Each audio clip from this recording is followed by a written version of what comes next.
الحمد لله الذي فرض على عبده الحمد لله الذي فرض على عباده حج بيته الحرام.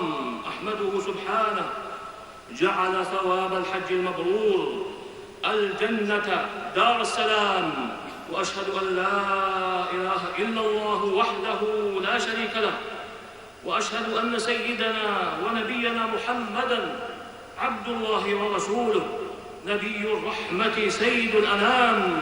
اللهم صل وسلم على عبدك ورسولك محمد وعلى آله وصحبه الأئمة الأبرار الأعلام. أما بعد، فاتقوا الله عباد الله، وأخلصوا له العمل وراقبوه. أيها المسلمون، غاية المنى لأولي النهى دخول الجنة دار النعيم المقيم، والنظر فيها إلى وجه الرب الكريم ثوابا من عند الله أعده لمن آمن وعمل صالحا يرجو به إلى الله الزلفى وحسن المآب. ألا وإن من أعظم الأعمال عند الله أجرا وأرفعها مقاما الحج المبرور، الذي أوضح نبي الهدى صلوات الله وسلامه عليه جزاءه بقوله في الحديث الذي أخرجه الشيخان في صحيحيهما عن أبي هريرة رضي الله عنه أن رسول الله صلى الله عليه وسلم قال: العمرة إلى العمرة كفارة لما بينهما، والحج المبرور ليس له جزاء إلا الجنة، وإنه لجزاء ضاف يحجز همم أولي الألباب ويستحث خطى المتقين لإدراكه والظفر به، ويحملهم على تبين حقيقة الحج المبرور الذي وعد عليه بهذا الموعود.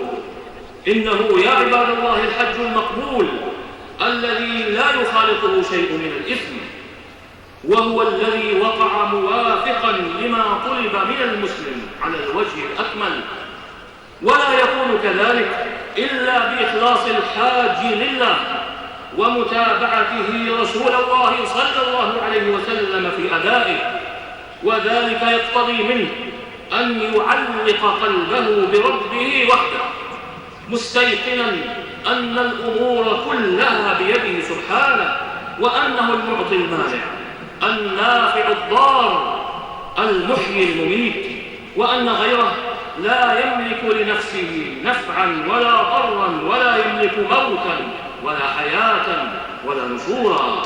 يولج الليل في النهار ويولج النهار في الليل، وسخر الشمس والقمر كل يجري لأجل مسمى، ذلكم الله ربكم له الملك، والذين تدعون من دونه ما يملكون من قطمير، إن تدعوهم لا يسمعوا دعاءكم ولو سمعوا ما استجابوا لكم، ويوم القيامة يكفرون بشرككم ولا ينبئك مثل خبير. فيقبل عليه ويصرف كل أنواع العبادة إليه، متذكرا أن التوجه إلى غيره بأي لون من ألوان العبادة شرك محبط للعمل، مستحضرا قول ربه سبحانه في مآل أعمال من أشرك به: وقدمنا إلى ما عملوا من عمل فجعلناه هباء منثورا. وأي مقام أجدر بأن يذكر فيه اسم الله ويسار فيه على طريق خليل الله في إعلان التوحيد لله من مقام الحاج عند بيت الله الذي قصده، وفي مناسك حجه التي تلبس بها، وفي متابعة رسول الله صلى الله عليه وسلم بالاهتداء بهديه والاستنان بسنته، وتقديم قوله على قول كل أحد من الناس مهما عظم شأنه وعلى كعبه وتألق نجمه، امتثالا لأمر الله القائل سبحانه: وما آتاكم الرسول فخذوه وما نهاكم عنه فانتهوا، وامتثالا لقوله: وإن تطيعوه تهتدوا.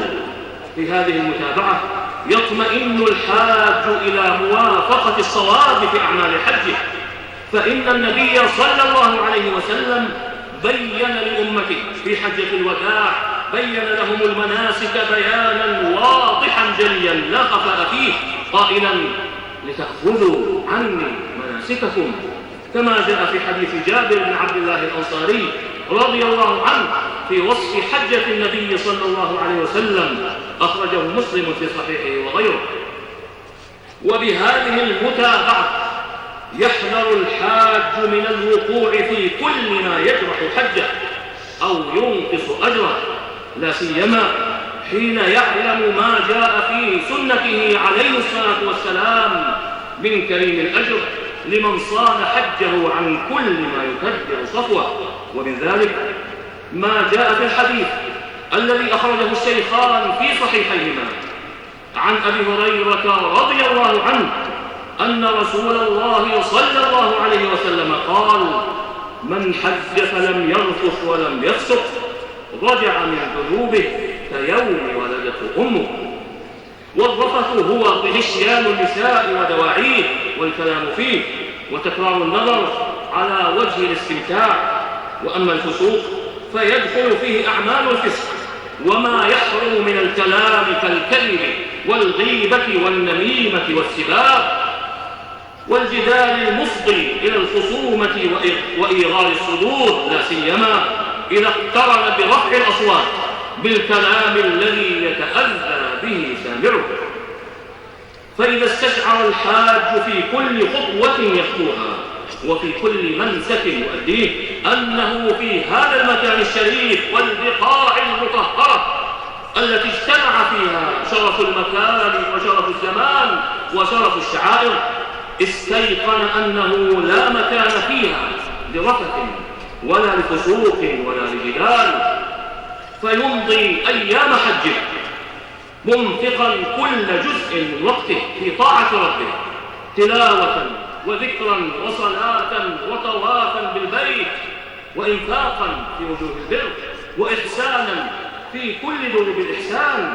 فإن النفقة في الحج مما يخلف على صاحبه، كما جاء في الحديث الذي أخرجه الحاكم في مستدركه بإسناد صحيح عن عائشة رضي الله عنها أن رسول الله صلى الله عليه وسلم قال لها في عمرتها: إن لك من الأجر على قدر نصبك ونفقتك، على أن تكون من كسب حلال طيب، فإن الله طيب لا يقبل إلا طيبا.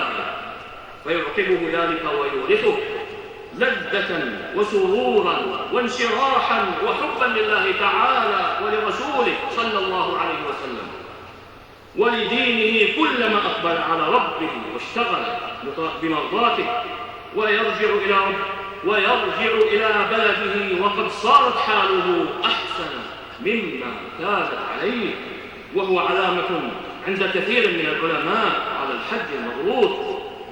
فاتقوا الله عباد الله، واحرصوا على أن يكون حجكم مبرورا بالإخلاص لله فيه، فإنه مدار العمل وروحه، وبالمتابعة لرسول الله صلى الله عليه وسلم والاهتداء بهديه وتقديم قوله على قول كل أحد غيره، وإطابة الكسب والنفقة والحذر من الرياء والسمعة والفخر والخيلاء واجتناب الرفث والفسوق والجدال وكل ما ينافي مقصود الحج أو ينقص أجره أو يصرفه عن حقيقته أو يغير صفته التي شرعها الله وبينها رسوله صلى الله عليه وسلم في صحيح سنته، حتى لا تذهب مشقات السفر ونفقاته وعناء مفارقة الأهل والأولاد والأوطان سدى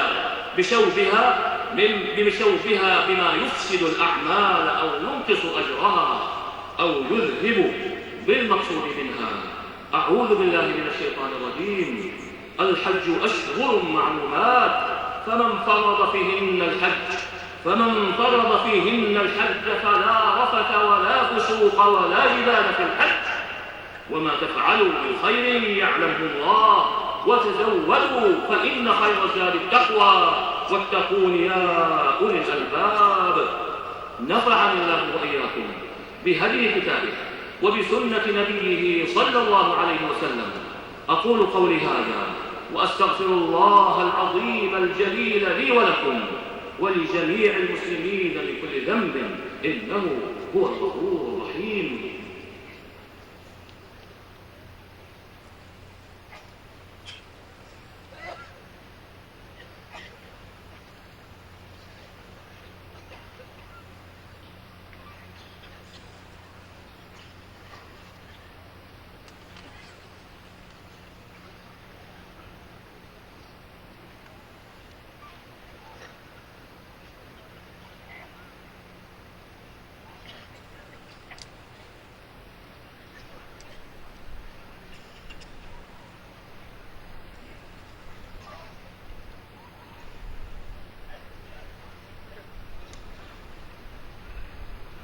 إن الحمد لله نحمده ونستعينه ونستغفره ونعوذ بالله من شرور أنفسنا وسيئات أعمالنا. من يهده الله فلا مضل له ومن يضلل فلا هادي له، وأشهد أن لا إله إلا الله وحده لا شريك له، وأشهد أن محمدًا عبده ورسوله. اللهم صل وسلم على عبدك ورسولك محمد وعلى آله وصحبه. أما بعد، فيا عباد الله، إن مشاق السفر الذي وصف واقعه رسول الله صلى الله عليه وسلم بقوله في الحديث الذي أخرجه الشيخان في صحيحيهما: السفر قطعة من العذاب يمنع أحدكم طعامه وشرابه ونومه، أي ما يألفه من طعام وشراب ونوم. وكذا مشقة المفارقة، وإن مشقة مفارقة الأهل والأولاد والأوطان ومشقة التضحية بالمال في النفقة وغير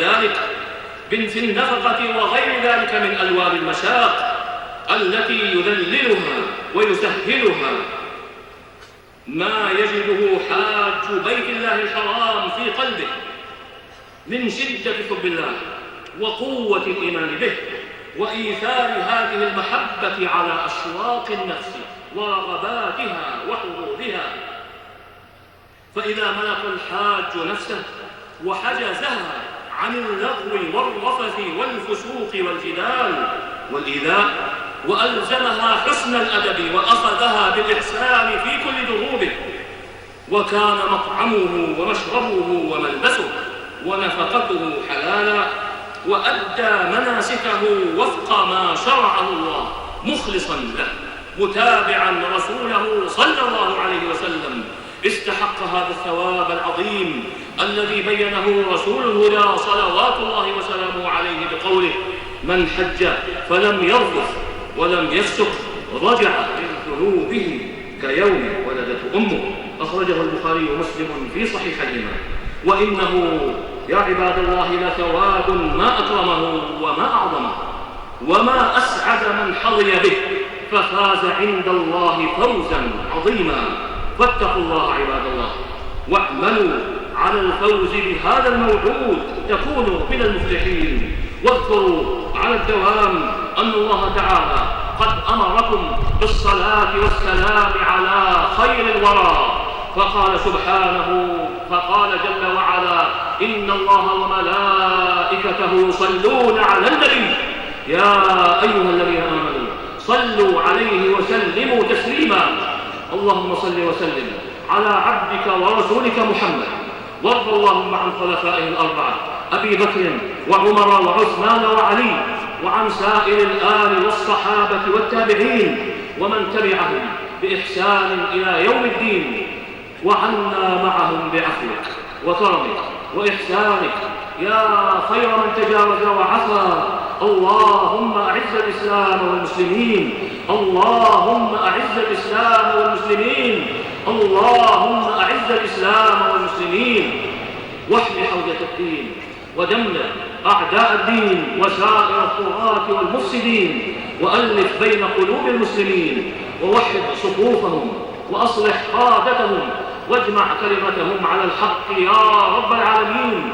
اللهم انصر دينك وكتابك وسنة نبيك محمد صلى الله عليه وسلم وعبادك المؤمنين المجاهدين الصادقين. اللهم آمنا في أوطاننا وأصلح أئمتنا وولاة أمورنا، وأيد بالحق إمامنا وولي أمرنا، وهيئ له البطانة الصالحة، ووفقه لما تحب وترضى يا سميع الدعاء. اللهم وفقه ونائبيه وإخوانه إلى ما فيه خير الإسلام والمسلمين، وإلى ما فيه صلاح العباد والبلاد، يا من إليه المرجع يوم المعاد.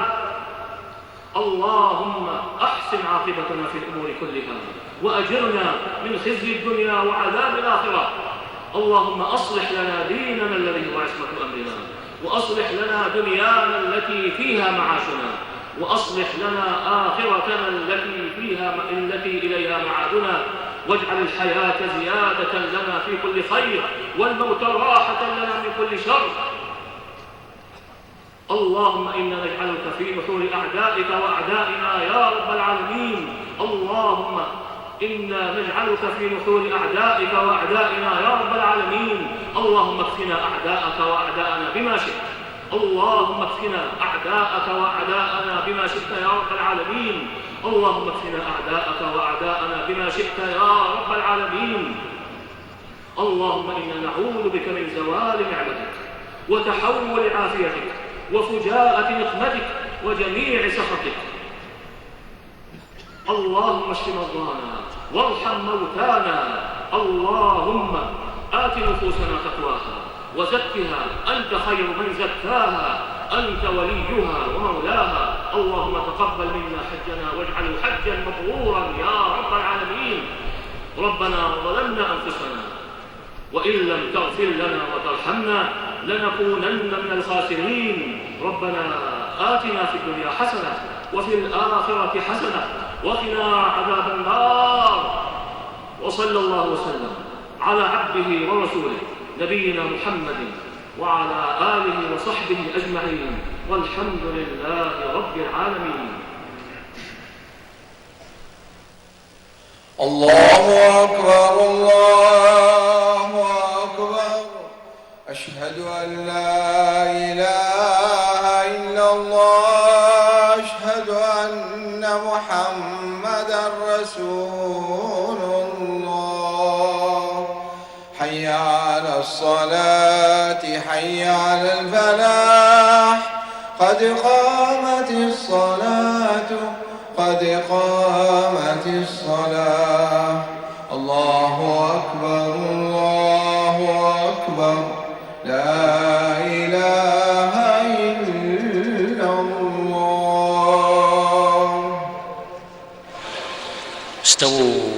استووا أقيموا صفوفكم وسدوا الخلل. أتموا الصف الأول فالأول. الله أكبر الله أكبر.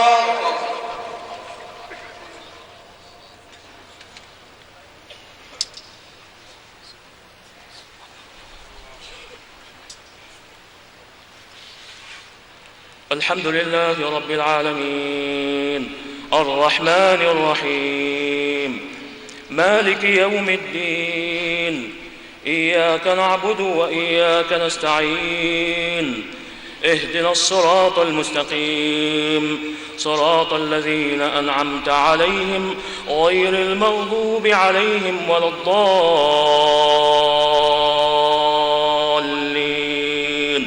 آمين.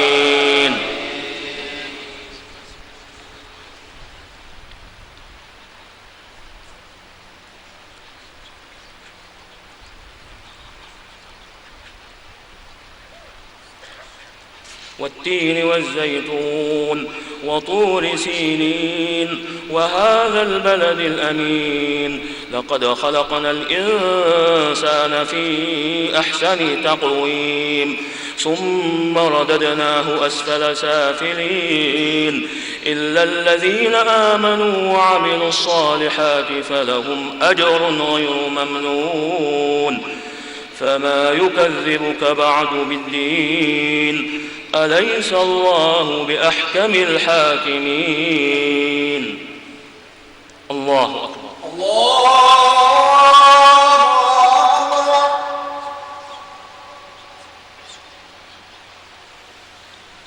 سمع الله لمن حمده. ربنا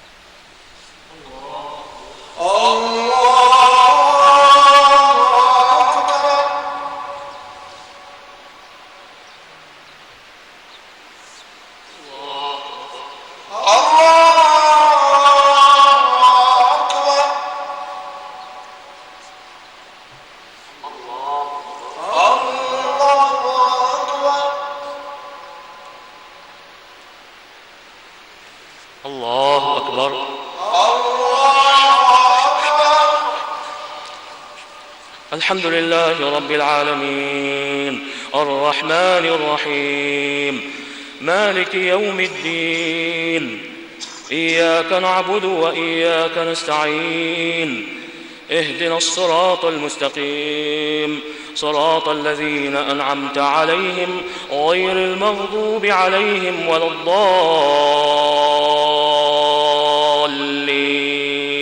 آمين.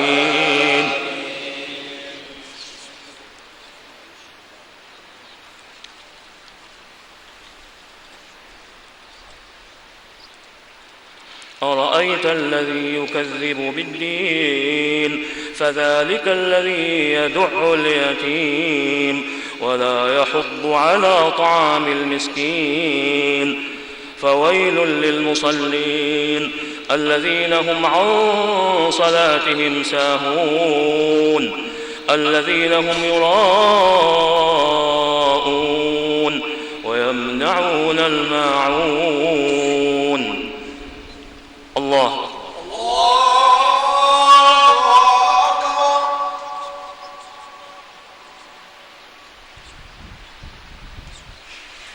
سمع الله لمن حمده.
السلام